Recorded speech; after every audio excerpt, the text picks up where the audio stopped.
Hello, dear students. Welcome to my channel. Today we are going to see 4.2 baby pangolins night out म्हणजे हा जो काही lesson दिलेला आहे 4 चॅप्टरमधला, तर आपण त्याचं लाईन टू लाईन स्पष्टीकरण ह्या लेसनमध्ये या व्हिडिओमध्ये पाहणार आहोत. तर विद्यार्थी मित्रांनो, आपल्या लेसनचं टायटल काय आहे? Baby pangolins night out. Night out म्हणजे काय? तर रात्रीची भ्रमंती. आणि बेबी पँगोलिन्स, पँगोलिन्स म्हणजे काय? खवलं मांजर आपण ज्याला म्हणतो, त्याच्या पिल्लांविषयीची असलेली ही गोष्ट आहे. आता पहा, come baby wake up, we will go and eating today. Mama pangolin gave a gentle loving push to her 1 month old baby with her long tapering mouth. Baby was still drowsy after a day's sleep. तर काय म्हटलंय? ही जी काही pangolin आहे म्हणजे baby पँगोलिनची जी mother आहे ती त्या पँगोलिनला उठवते आणि म्हणते की चल आता काय कर, तर पटकन उठ. आज आपण काय करायला जाणार आहोत, तर मुंग्या खायला जाणार आहोत. अँट इटिंग टुडे असं म्हटलेलं आहे. आणि अगदी जंटल, अगदी लव्हिंग पुश, म्हणजे आपण आई कशी आपल्याला प्रेमाने थोपटते वगैरे तशा पद्धतीने त्या उठवण्यासाठी त्या बेबी पँगोलिनला काय केलेलं आहे, त्या मदर पँगोलिन तर प्रेमाने असं पुश करत थोडं ढकलत ती त्याच्या बेबीला उठवते. काय म्हटलंय तर with her long tapering mouth. Tapering mouth, tapering म्हणजे निमुळते आणि माउथ म्हणजे तोंड. तर तिच्या त्या तोंडाने ती त्याला पुश करते. बेबी वॉज स्टील ड्राउझी आणि अजूनसुद्धा ते बेबी झोपेच्या गुंगीत होतं. After a day's sleep mother tried to persuade him. आईने त्याला त्याचं मन वळवण्याचा प्रयत्न केला. You keep asking me to take you out. आणि तू मला नेहमीच बाहेर घेऊन जाण्यासाठी परत परत विचारतोस ना. You say you are tired of drinking milk all the time. आणि तू अजून म्हणतोस ना की परत दूध पिऊन मला काय आलाय, तर कंटाळा आलेला आहे. Now get up, get ready. चल मग आता उठ आणि तयार हो. No, won't said baby. तर नाही, मी नाही उठणार, अशा प्रकारे त्या बेबीने उत्तर दिलेलं आहे. Stretching his long tail lazily. Stretch म्हणजे ताणणे, म्हणजे अगदी एक शेपूट ताणून त्या बाळाने आळस दिलाय आणि नाही म्हणतोय तो. I don't want to walk all the way. आणि मला पायी जायला एवढ्या लांब कंटाळा येतो. एक प्रकारे त्याला असं म्हणायचं की मी पायी चालणार नाहीये. Don't worry said mama. तर त्याच्याही म्हणते की तू काळजी नको करूस. I will carry you on my tail. मी माझ्या शेपटावर बसून तुला नेणार आहे. Good boy, come on, it's time. तर त्याची मम्मी त्याला म्हणते की मी काय करणार आहे, तुला माझ्या शेपटीवर बसून नेणार आहे. चल मग, माझं अगदी शहाणं बाळ आहे ना, गुड बॉय आहे ना, चल कम ऑन असं ती म्हणते. इट्स टाईम म्हणजे आता आपण काय करायला हवं, निघायला हवं, निघण्याची वेळ झाली आहे. Mama set him on her tail and finally brought him out of the home. तर त्याच्या आईने अगदी छानपैकी स्वतःच्या तिच्या शेपटीवर त्याला सेट केलेलं आहे, अगदी छान बसवलंय आणि शेवटी ते त्या घराच्या बाहेर पडलंय, त्यांच्या बिळाच्या बाहेर ते पडले. Their home was a snug hole in the earth 9 inches wide and more than a metre long. त्यांचं घर म्हणजे काय होतं, तर अगदी स्नग म्हणजे काय, उबदार असं, सुखकर असं, कारण ज्याचं त्याचं घर ज्याला त्याला प्रिय असतं, तशाच पद्धतीने त्यांचं घरसुद्धा अगदी छान असं होतं, उबदार असं होतं. 9 इंचेस वाईड, आणि ते किती रुंदीचं होतं, तर 9 इंच रुंदीचं होतं. And more than a metre long, आणि 1 मीटरपेक्षा ते लांब होतं. Mama caution baby to sit tight and hold on to her scales with his claws. आणि त्याच्या आईने त्याला काय सांगितलं होतं, कॉशन म्हणजे काय, तर अगदी सावध केलं होतं त्याला, की तू कसं बैस, अगदी व्यवस्थितपणे बैस, जेणेकरून तू खाली पडणार नाहीस. आणि hold on to her scales, तिचे जे काही खवले होते, स्केल्स होते, त्याला व्यवस्थित पकड, असं ती मम्मा त्याला सांगत होती. तू तुझ्या क्लॉजने, तुझ्या पंजाने त्या खवल्यांना व्यवस्थित पकडून बैस, असं ती त्याला सांगत होती. She began to walk steadily and cautiously. आणि मग तिने चालायला सुरुवात केली. स्टेडीली म्हणजे अगदी स्थिरतेने, शांततेने ती चालत होती, जेणेकरून तिचं जे बाळ आहे ते खाली पडणार नाही. आणि कॉशियसली, कॉशियसली म्हणजे अगदी जागरूकतेने, सजग राहून ती चालत होती. जस्ट देन अ पोर्क्युपाईन वेंट पास्ट देम. पोर्क्युपाईन म्हणजे काय, तर एक साळींदर, एक ॲनिमल आहे. तर ते त्यांना ओलांडून पुढे गेलंय. Who is that, baby wondered. म्हणजे बाळाने आश्चर्याने विचारलं, कोण आहे ते? Oh that's porcupine and who are we. तर त्याची मम्मा म्हणते की ते आहे पोर्क्युपाईन, म्हणजे साळींदर आहे ते. आणि मग तो विचारतोय, आपण कोण आहोत? Mama began to explain as she walked, we are pangolins. तर हो, मग आपण आहोत पँगोलिन्स. आपण खवले मांजर आहोत. We have many cousins. 4 of them are in Africa and 4 are in Asia. तर आपल्याला भरपूर असे भावबंद आपण ज्याला म्हणतो, नातेवाईक असेल, तर आपल्याला भरपूर असे कझिन्स आहेत. 4 of them are in Africa. त्यापैकी जे 4 आहेत, ते कुठे आहेत तर आफ्रिकामध्ये आहेत. आणि दुसरे बांधव कुठे राहतात तर एशियामध्ये. वी लिव्ह इन इंडिया आणि आपण कुठे राहतोय? इंडियामध्ये, भारतामध्ये राहतोय. So people call us Indian pangolins. म्हणून आपल्याला इथले लोकं काय म्हणतात तर म्हणजे बाहेरचेही असले तरी इंडियन पंगोलिन्स म्हणतात. In the northern part of India our cousins Chinese pangolins are also seen. आणि जो नदर्न पार्ट आहे, उत्तरेकडचा भाग आहे भारतातला, तर आपले जे काही बांधव आहेत, तर ते कोणते बांधव तिथं आपल्याला आढळून येतात? चायनीज पँगोलिन्स तिथं आपल्याला आढळून येतात भारतातल्या उत्तर भागामध्ये. तर आपल्याला या चित्रामध्ये दिसतंय तर पंगोलिन्स हे कशा पद्धतीचे आहेत. By now mama and baby had reached the ant hill. आणि आता ते बाळ आणि त्याची आई अगदी त्या मुंग्यांच्या वारुळापर्यंत, अँट हिल म्हणजे वारूळ, तर तिथपर्यंत येऊन पोहोचले होते. Mama used her strong sharp and curved front claws to quickly demolish the ant hill. तर ममाने काय केलेलं आहे, तिचे जे काही क्लॉज होते, फ्रंट क्लॉज म्हणजे पुढचे पाय होते, तर त्या पंजांनी जे अँट हिल होतं, त्याला काय केलंय? डिमॉलिश केलंय. डिमॉलिश म्हणजे नष्ट करणे. तर अगदी तिचे जे क्लॉज होते ते स्ट्राँग होते, शार्प होते आणि कर्व्ड होते. तर छान अशा स्ट्राँग अशा तिच्या त्या पंजांनी तिने ते अँट हिल नष्ट केलं. The termites inside began to run helter skelter. Termites म्हणजे काय? वाळवी ज्याला आपण म्हणतो.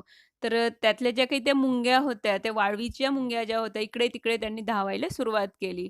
इन अँड आउट, आत बाहेर, in and out went mother's one and a half foot long sticky tongue. तर स्टिकी टंग म्हणजे काय? तर तिची जी चिकट जीभ होती, कोणाची? या खवले मांजराची, पंगोलींची. तर तिने त्या मुंग्यांकडे आत-बाहेर त्या वारुळामध्ये करायला सुरुवात केली. जेव्हा त्या वाळव्या इकडे-तिकडे पळू लागल्या होत्या, तर तिने त्या वारुळामध्ये तिची ती चिकट जीभ घातली, परत बाहेर काढली, पुन्हा आत घातली. अशा पद्धतीने तिने काय करायला सुरुवात केली होती? She began to डिव्हर the termites. डिव्हर म्हणजे अधाशीपणे खाणे. अगदी खूप काही खायला मिळालेलं नाही खूप वेळापासून, अशा पद्धतीने ते पटापट मटकावायला त्या वाळवी मटकवायला सुरुवात केलेली होती. "Look baby, they are delicious." बघ बाळा, ते खूप स्वादिष्ट आहेत. "Eat them up quickly." पटापट खा त्यांना. "धिस इज ना how we penguins gobble up termites." Gobble up म्हणजे काय तर अगदी मटकावणे. तर आपण पंगोलिन्स जे आहोत ते अगदी हे जे वाळवी आहे ते पटापट, पटापट आपण खात असतो. अशाच पद्धतीने baby watched mother and try to follow her example. आणि त्या बेबी पंगोलीनने त्याच्या आईचं निरीक्षण केलंय आणि तशाच पद्धतीने खाण्याचा ट्राय केलेला आहे. Slowly, slowly, yes, baby could do it too. In and out, in and out went his tiny tongue. आणि तशाच पद्धतीने त्या वारुळामध्ये त्या बेबी पंगोलींनी सुद्धा त्याची जी टंग आहे, स्टिकी टंग, ती आत-बाहेर करायला सुरुवात केली. जणू काही तो छान त्या वाळवीचा आस्वाद घेतोय. This was his first solid meal after being nursed on mother's milk for a month. आईच्या दुधावरच तो एका महिन्यापासून मोठा होत होता आणि जणू काही त्यानंतरचं हे सॉलिड फर्स्ट मील त्याचं होतं. And he found the termites truly delicious. आणि हे जी काही वाळवी होती, तर त्याला खूप छान चविष्ट अशी ती लागली होती, वाटली होती. Just like mother had said they would be. She too was happy. आणि ज्या पद्धतीने त्याच्या आईने सांगितलं होतं, की त्या खूप स्वादिष्ट असतात, तशाच पद्धतीने त्याला त्या आढळल्या आहेत. आणि त्यामुळे आईलाही खूप आनंद झाला. Good baby, remember this is the proper food for us pangolins. आणि ती तिच्या बाळाला म्हणते, की "बघ, हे खूप छान पद्धतीने तू खातोयस किंवा अ, छान पद्धतीने तू त्याचा आस्वाद घेतोयस आणि लक्षात ठेव, आपल्या पंगोलिन्सचं मेन फूड, प्रॉपर फूड हेच आहे. We don't have teeth like other animals, so this is what we eat." आपल्याला इतर ॲनिमल्ससारखे टीथ नाही आहेत, दात नाही आहेत, म्हणून आपलं अन्न हे वाळवीच आहे, टर्माइट्स आहेत. Just then mama smelled something in a trice. She pulled her baby to herself and held him close to her belly. In a trice म्हणजे अगदी एक क्षणामध्ये तिला कसला तरी वास आलाय आणि तिने काय केलंय, तिच्या बेबीला तिच्या बेलीजवळ म्हणजे अगदी तिच्या पोटाजवळ घट्ट पकडलेलं आहे. Hide behind a rock and pulled her long body together into a tight ball. आणि तिने काय केलंय तर तिचं जे शरीर होतं त्याला एकदम चेंडूसारखं घट्ट गोल त्याचे गुंडाळी केलेली आणि एका खडकामागे जाऊन ती लपली. Anyone would think she was just another piece of rock. अगदी त्यावेळेस जर तिला कोणी पाहिलं असतं तर लक्षात आलं असतं की एखाद्या खडकाचा तुकडा तिथे पडलेला आहे. आफ्टर अ वाईल अगदी थोड्या वेळाने द स्मेल डिमिनिश. डिमिनिश म्हणजे अगदी विरून जाणे किंवा कमी होणे. It seem to come from a safe distance. आणि तो जो स्मेल होता तो अगदी सेफ डिस्टन्स म्हणजे अगदी लांब गेलेला तिला आढळला. Mama loosen her tail a bit and listen carefully. आणि हळूहळू तिने तिच्या शेपटीला सैल केली आणि कानोसा घेऊ लागली. Listen carefully. अगदी हळुवारपणे ती ऐकू लागली. She sense a bright light passing on and with it some sounds. आणि मग तिने एक ब्राईट लाईट, प्रखर असा उजेड तिला दिसला आणि त्याबरोबर काही आवाजही ऐकू येऊ लागले. She uncurled herself very very cautiously and let the baby go. आणि अगदी कॉशियसली, अगदी सावधपणे तिने तिच्या शरीराची गुंडाळी उलगडली आणि बाळाला मोकळं सोडलं. Did you note the smell just now? तिने तिच्या बाळाला विचारलंय की तुला हा वास कसला होता कळला का? Remember it better than anything else. आणि ह्या वासाला अगदी व्यवस्थितपणे लक्षात ठेव. तर this is the smell of man. हा माणसाचा असा स्मेल होता, वास होता. Some of them are wicked beyond measure. अगदी त्यातले काही जे माणसं आहेत, सगळीच माणसं दुष्ट आहेत का, विकेड आहेत का? तर नाही. काहीच माणसं अशी दुष्ट आहेत. They search for our holes nest and dig them up. ही जी काही माणसं आहेत ती आपले जी बिळं असतात, घरटी असतात त्यांना शोधतात. They kill us, eat our flesh and sell our scales to earn loads and loads of money. आपल्याला ते मारून टाकतात. आपलं जे फ्लेश आहे, मांस आहे ते ते खातात आणि आपली जी स्केल्स आहेत, खवले जे आहेत, तर ती भरपूर अशा पैसा मिळवण्यासाठी ती विकून टाकतात. Humans think our scales are medicinal. आणि माणसांच्या मताने आपली जी काही खवले आहेत ती काय आहेत, तर मेडिसिनल म्हणजे औषधी आहेत. Long ago, when only tribal people living in the jungles knew about us, the situation was not so bad. Tribal people म्हणजे कोणती, तर आदिवासी जमात जी असेल, आदिवासी लोक जे होते. लाँग ॲगो म्हणजे खूप वर्षापूर्वी जेव्हा हे आदिवासी लोक जंगलामध्ये राहत असत, त्यांना आपल्याविषयी माहिती असायचं, पण आपली परिस्थिती तेव्हा एवढी वाईट नव्हती. They too killed animals but not for greed. ते सुद्धा ॲनिमल्सला मारायचे म्हणजे जंगलामध्ये राहायचे तर ते मानव काय करायचे, त्या प्राण्यांवर ते जगायचे म्हणून ते ॲनिमल्सला मारायचे. But not for greed. आता काहींना जरी मांस खायचं नसेल, पण ते खवले जे आहेत ते भरपूर पैशांमध्ये विकले जातात म्हणून त्या ग्रीडसाठी, त्या लोभासाठी सुद्धा काही माणसं आपल्याला मारतात. Now you have to be on your guard against greedy people such as those we smelled just now. आणि म्हणून आपण काय करायला पाहिजे, स्वतःला गार्ड म्हणजे स्वतःला संरक्षित करायला पाहिजे अशा ग्रीडी पीपलपासून, अशा लोभी लोकांपासून आपण आपल्याला स्वतःला संरक्षित करायला हवं. When step out for our night time wandering. आणि आपण जेव्हा आपल्या रात्रीच्या भटकंतीसाठी बाहेर निघतो, तेव्हा ते काय करतात, they flash harsh torch lights to spot us and then shoot us with their guns. आणि हार्श म्हणजे प्रखर असे, प्रकाशाचे ज्योत म्हणजे टॉर्च आपल्यावर ते चमकवतात किंवा प्रकाश टाकतात आपल्यावर आणि आपल्याला बरोबर पकडतात आणि shoot us with their guns म्हणजेच काय, तर त्यांच्या बंदुकींनी ते आपल्याला मारून टाकतात. These very same weak people have destroyed our habitats and cleared away jungles. आणि हे जे काही दुष्ट असे लोक होते, विकेड पीपल होते, त्यांनी आपलं हे जंगलसुद्धा नष्ट केलं आणि आपले हॅबिटट्स म्हणजे आपली जी काही वस्तीची ठिकाणं आहेत, त्या वस्त्या म्हणजे हॅबिटॅट्ससुद्धा त्यांनी नष्ट केलेल्या आहेत आणि जंगलतोडसुद्धा केली. जंगलाला सुद्धा नष्ट केले. There is no room for us to build our homes and to roam around anymore. आणि म्हणून ह्या लोकांनी, या दुष्ट अशा लोकांनी आपल्याला घरं बांधायला किंवा भटकायला जरासुद्धा जागा ठेवलेली नाही. Life is now full of hardships. आणि म्हणून आपलं जीवन कसं झालेलं तर अगदी कष्टदायक झालेलं आहे त्यामुळे. You can never tell when someone lurking around might kill you.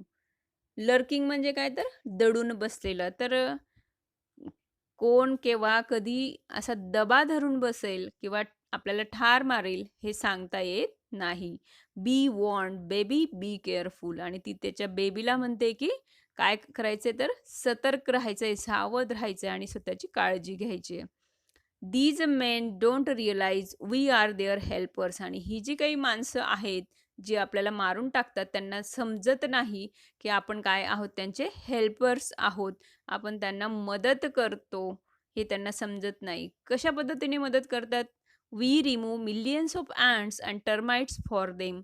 आणि जे जंगलामध्ये वगैरे असेल, हे जे काही टर्माइट्स आहेत, वाळवी आहे आणि त्याचबरोबर काही अँट्स आहेत, त्यांना आपण नष्ट करतो. They will spend huge amounts to do that themselves but will not spare us. May God give them good sense. तर अशा पद्धतीने आपण मुंग्यांना, वाळव्यांना नष्ट करतो आणि तेच काम स्वतः करण्यासाठी ते लोकं प्रचंड खर्च करतील. पण आपल्याला काही ते सोडणार नाहीत. May God give them good sense. देव करो आणि त्यांना काय देवो? सद्बुद्धी देवो. Baby one more thing. आणि अजून एक गोष्ट लक्षात ठेव बाळा, there are some good people too. फक्त वाईटच लोक ह्या जगामध्ये आहेत असं नाही, तर चांगली सुद्धा माणसं आहेत. They know our importance in the food chains in nature. आणि हे जे काही फूड चेन आहे, नैसर्गिक अन्न साखळी आहे, त्यातलं आपलं जे काही स्थान आहे त्या लोकांना माहिती, त्याचं महत्त्व त्या लोकांना माहिती आहे. They strive to make our life easier to help us grow in numbers. आणि ते काय करतायत तर आपली संख्या वाढावी म्हणून आणि आपलं जीवन सुलभ व्हावं म्हणून ते काय करतायत? झटतायत.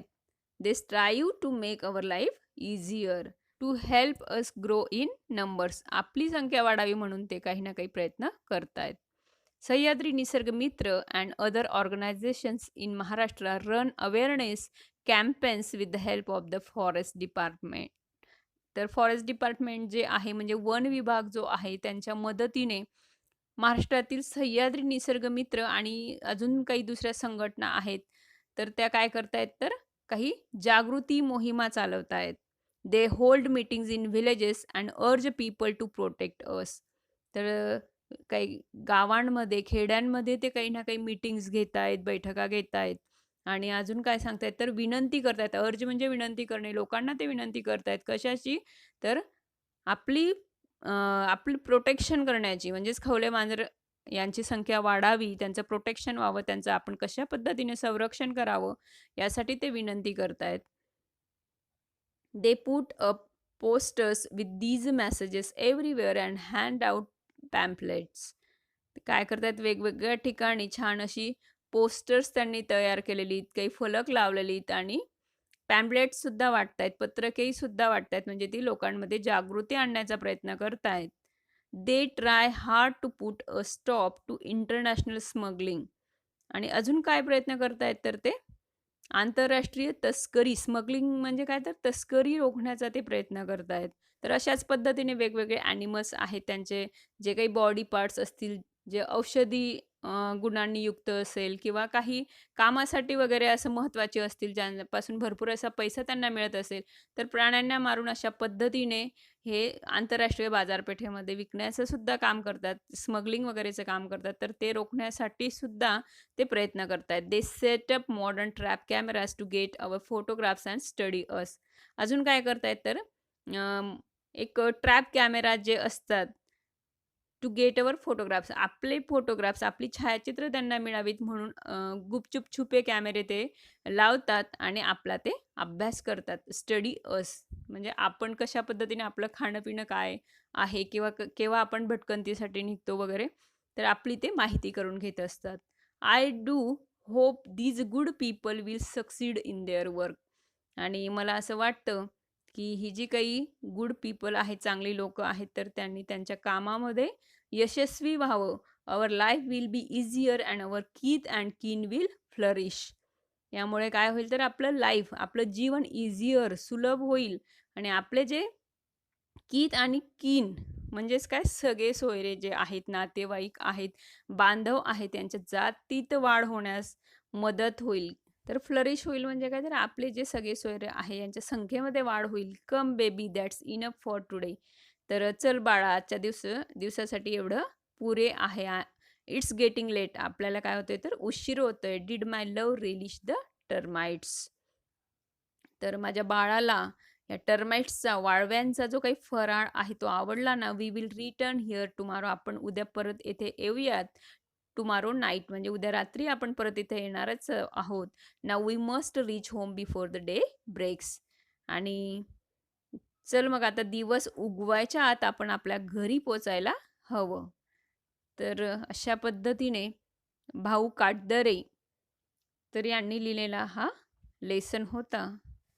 तर विद्यार्थी मित्रांनो, आज आपण एका न्यू ॲनिमलविषयी, नवीन अशा ॲनिमलविषयी खूप छान असा हा लेसन पाहिला आहे. तुम्ही जर माझ्या चॅनलवर न्यू असाल तर अगोदर चॅनलला सबस्क्राईब करा आणि व्हिडिओला लाईक करा, फ्रेंड्ससोबत ती शेअर करा. त्याचबरोबर कमेंटसुद्धा. Okay, thank you.